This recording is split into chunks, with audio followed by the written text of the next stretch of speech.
On Wednesday afternoon, I pick up the children from school. It's like the lines at Disney, and just when you think you're getting close to the school, they take you around another building. Slowly moving forward, I eventually made it to the front of the line and found Dustin and Sarah waiting for me. Now that they are 13 and 14, I am not allowed to show any affection. Ugh, disgusting, Dad. What if my friends see you doing this? Yes, they have reached the age where I work as a driver, an ATM, and a food bank. I answer the phone on Wednesdays because Hannah has her weekly project review. She leads the design team at the interior design company where she works. They build luxury office spaces and mansions. As part of a national organization, they make sure every project is special. There's nothing worse than seeing something you paid handsomely for appear in someone's corporate PR press release. Needless to say, I was surprised to see Hannah's sedan in the driveway. Maybe she left something behind that she needed.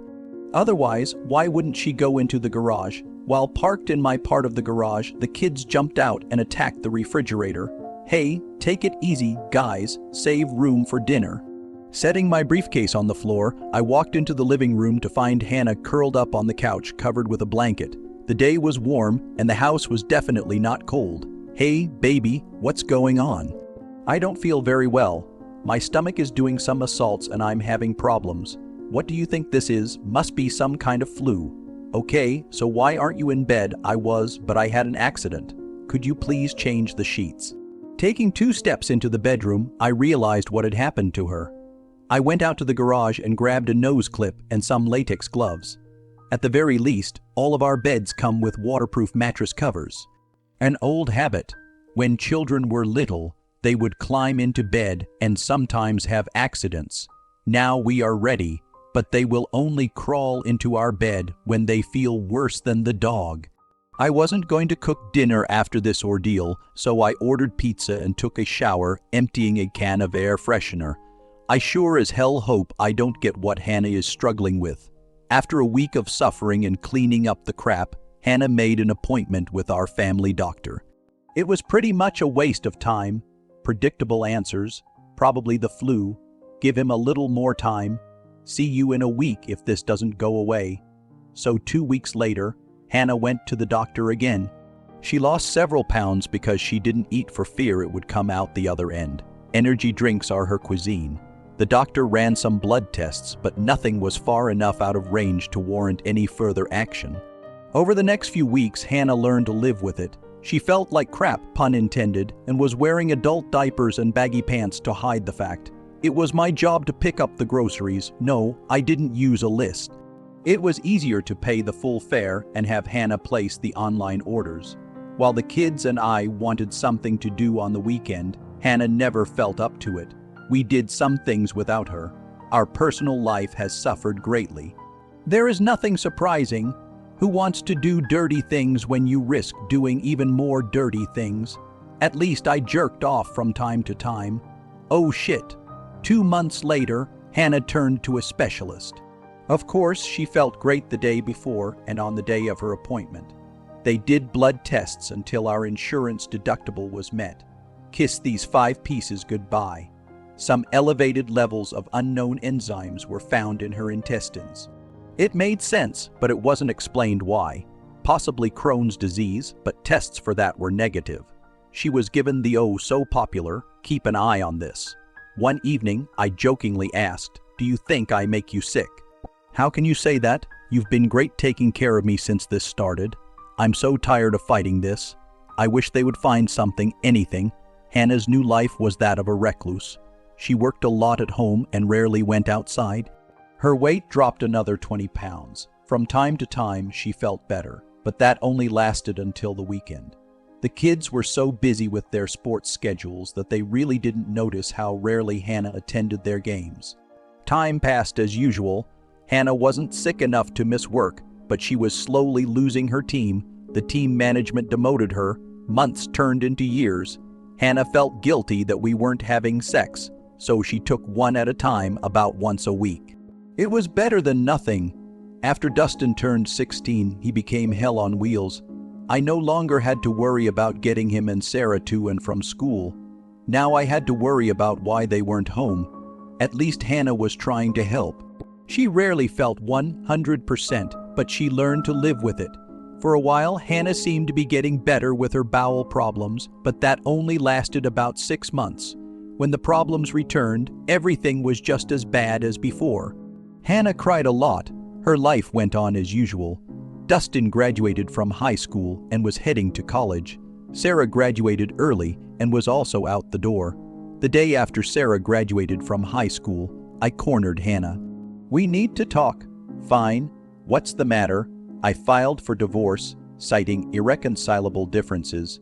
The stunned look turned into full-blown rage. "Did you cheat on me? How can you do this to me? The kids have grown up, and it's time for me to move on." "How can you leave now? I know the last 5 years have been hard, but I never stopped loving you. What have I done to deserve this?" Dennis Wilson. Hannah's eyes widened. No matter how hard she tried, she could not hold back her tears.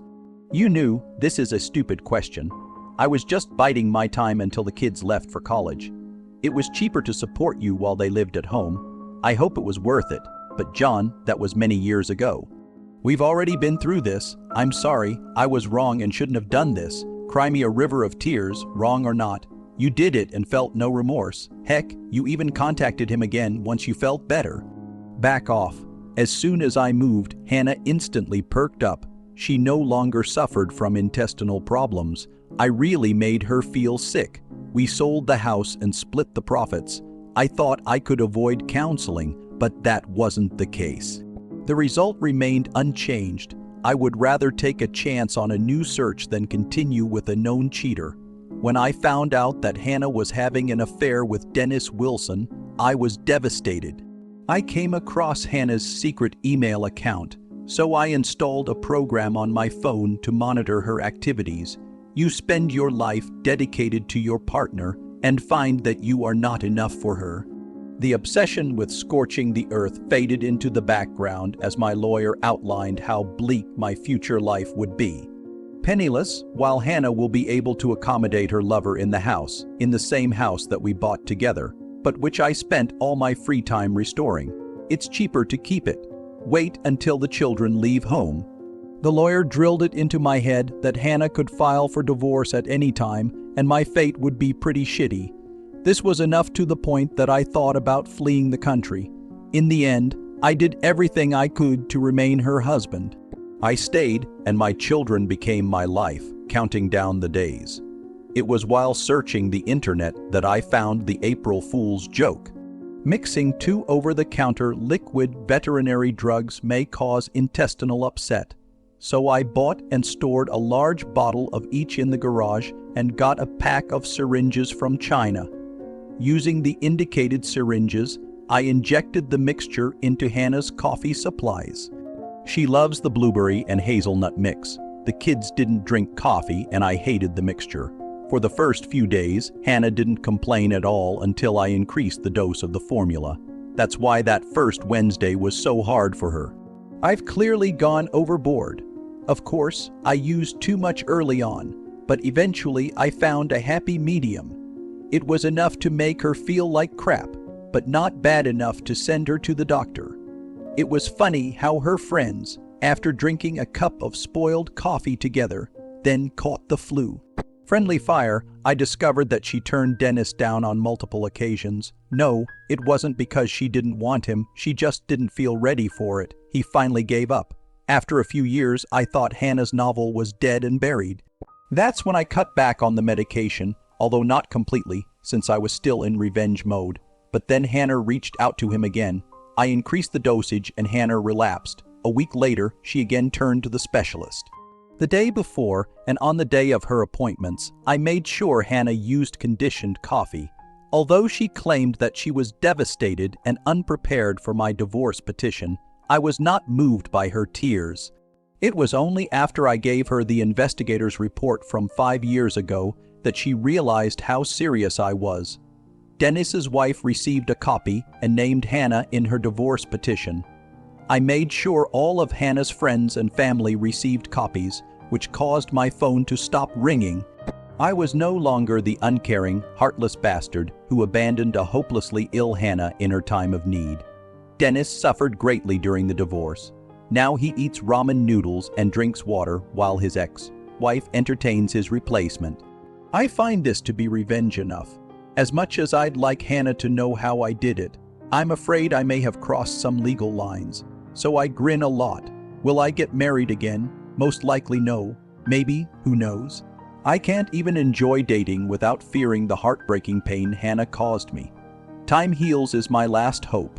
Subscribe to our channel so that your second chaff doesn't cheat on you, and go ahead and listen to the next story, because this story is nothing compared to the next one.